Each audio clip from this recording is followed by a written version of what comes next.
Setiap sore sebelum matahari terbenam, ia menggali parit sedalam 10 meter mengelilingi pondoknya. Lemari pakaian yang baru dihancurkannya dilempar ke dalam parit bersama beberapa buku. Setelah itu, ia menyiram semuanya dengan bensin agar dapat dibakar kapan saja. Usai melakukan hal tersebut, ia menutup seluruh pintu dan jendela menggunakan pagar dari ranting-ranting kayu. Namun, ia merasa perlindungan itu masih belum cukup.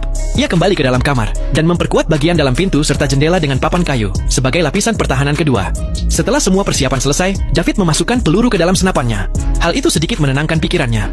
Tak lama kemudian, malam pun tiba. Tiba-tiba terdengar suara benturan keras dari luar. David segera meraih senapannya, bersiap menghadapi monster yang bisa menerobos masuk kapanpun. Namun anehnya, suara itu mendadak berhenti. Saat itulah David menyadari kesalahan fatalnya. Seluruh rumah telah diperkuat dari segala sisi, kecuali bagian atap. Para monster ternyata bersiap menyerang dari sana. Dalam situasi genting itu, David mendapat ide nekat. Ia dengan cepat membuka pintu kayu dan melemparkan sebatang kayu yang sudah menyala ke dalam parit.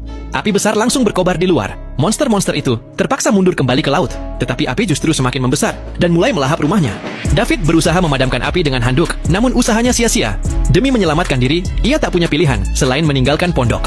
Ia menutupi tubuhnya dengan handuk, menerobos pintu kayu, lalu berlari secepat mungkin menuju kaki gunung. Dengan bersembunyi di antara tumpukan batu, ia berhasil bertahan hingga pagi.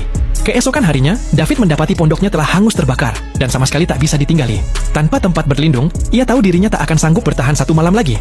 Di pulau terpencil itu, selain pondoknya, hanya ada satu bangunan lain yang layak huni, yaitu menara pengawas di tepi laut. Seorang lelaki tua tinggal di menara tersebut.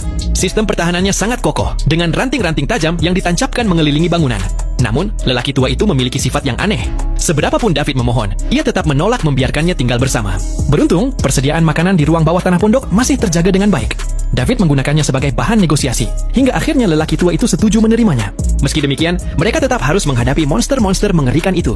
Setiap malam, lelaki tua tersebut menyalakan lampu sorot di puncak menara, mengisi amunisi ke berbagai senjata, bahkan menyelipkan parang di pinggangnya. Jelas, persenjataannya jauh lebih lengkap dibanding milik David. Setelah semua persiapan tempur selesai, mereka berdua dengan penuh keyakinan menuju balkon. Di bawah cahaya lampu sorot, mereka melihat kawanan monster bergerak mendekat. Namun tepat saat David mulai menembak, lelaki tua itu diam-diam masuk ke dalam dan mengunci pintu serta jendela dari dalam. Ketika David menyadari apa yang terjadi,